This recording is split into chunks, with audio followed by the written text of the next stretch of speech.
Tax రూపంలో ఆదాయం ప్రభుత్వానికి వచ్చి ఉండేదని కూడా వాళ్ళే చెప్తున్నారు. కానీ ఇప్పుడు బయట పెట్టింది ఎంత, 3,200 కోట్లు. మరి మిగతాది ఏమైంది అనే దానికి మనకి తెలియదు, దర్యాప్తులు ఇంకా బయటకు వస్తుందేమో తెలియదు.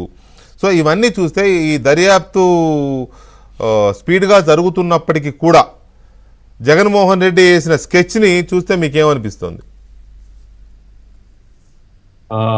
వెంకటకృష్ణ గారు, సార్ మీరు సంతృప్తికరంగా ఉన్నట్లుగా మీ మాటలను బట్టి నేను అర్థం చేసుకుంటున్నా. నేనేం లేనండి, నేను సంతృప్తికరంగా లేను. సాగర్ సంతృప్తికరంగా ఉంటాడు, సాగర్ ఎలాగూ ఉంటాడు, కానీ నేనేం లేనండి. It is clear. ఎందుకంటే ఇప్పుడు మనం ఒక 3-4 సంవత్సరాల నుంచి, అంటే ఎన్నికల కంటే ఒక 2-3 సంవత్సరాల ముందు నుంచి ఈ కుంభకోణాల మీద వరుసగా మీరు డిబేట్లు కండక్ట్ చేశారు, మేమందరం పార్టిసిపేట్ చేశాం.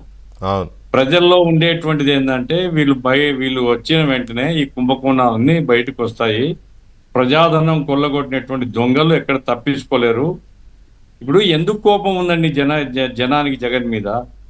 ఎందుకు కోపం ఉందంటే ఈ అరాచకాలు ఇవన్నీ చూసే కదా. ఈ అరాచకాలని బయటకు వస్తాయని జనం అనుకున్నారు.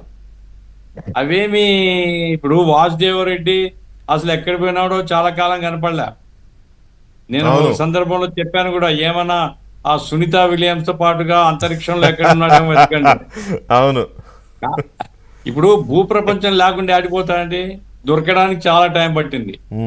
డంపు వెతుకుతున్నారు, అతను దొరకడం కంటే ఇంపార్టెంట్ డంపు దొరుకుతుంది అన్నారు.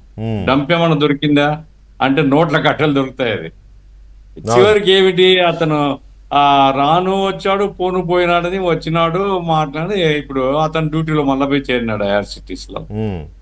అంటే ఈ మొత్తం దీంట్లో ఇప్పుడు రాజకేశ్ రెడ్డి నాన్ ఎంప్లాయీ, లేదా శ్రీధర్ రెడ్డి నాన్ ఎంప్లాయీ, వీడు ఎంప్లాయీ వాసుదేవరెడ్డి అనేవాడు. అవును, అట్లా ఇంకోడెవడో వానికి ఏదో హామీ ఇచ్చి IAS ఇప్పిస్తామని ప్రేమచంద్ ఎవడో ఇంకోడు ఎంప్లాయీ.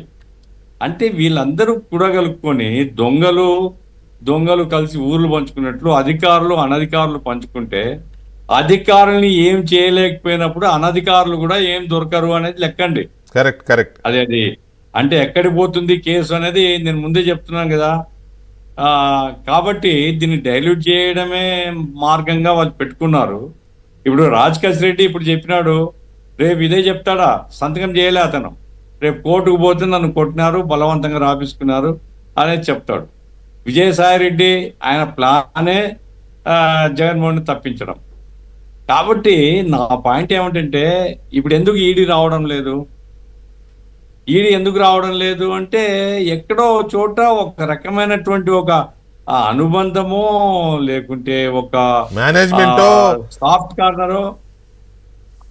కార్నరో ఉండబట్టే కదా. ఇప్పుడు మీరు చూస్తే ఈ మధ్య నిర్మలా సీతారామన్ గారు ఒక మాట చెప్పారండి, 50,000కు మించి కనుక ఒక్కసారిగా నగదు మీ అకౌంట్లో పడితే ఐటీ వాళ్ళు ఎంక్వైరీ చేస్తారు అని. అవును, 50,000కు ఎంక్వైరీ చేసేటువంటి మెకానిజం మేము పెడుతున్నాము అని చెప్పిన గవర్నమెంట్ 1,00,000 కోట్ల రూపాయలు సుమారుగా ట్రాన్సాక్షన్స్ వితౌట్ ఏది డిజిటల్ ట్రాన్సాక్షన్స్ కాకుండా, గవర్నమెంట్ తెలియకుండా, లెక్కలో రాకుండా జరిగినాయి అనేటువంటిది సాక్ష్యాధారాలతో బయటపడినా కూడా ఈడీ రావడం లేదంటే ఏమిటి దీనికి కారణం? మరి కూటమి అని భుజాలు కొట్టుకుంటారు కదా, గుండెలు మేమంతా ముగ్గురం ఒకే మాట అంటారు కదా. మరి ఎందుకు ఇట్లా జరుగుతుంది?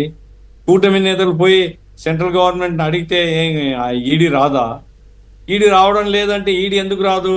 సెంట్రల్ గవర్నమెంట్ యొక్క ఇన్స్ట్రక్షన్స్ బట్టి ఈడీ యాక్ట్ చేస్తుంది. అది 100 కోట్ల రూపాయలండి ఆ ఢిల్లీ కుంభకోణం, మీరే చెప్పారు.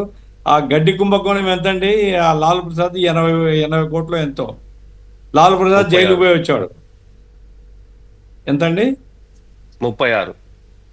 36 కోట్లు. 36 కోట్లకు జైలుకు వచ్చాడు. ముసిలాయన అనారోగ్యంతో ఉన్నాడు, అయినా నిర్దాక్షిణంగా లోపలేస్తారు. ఏంటి నాకేమి లాల్ ప్రసాద్ని వేయకూడదని చెప్పడంలే.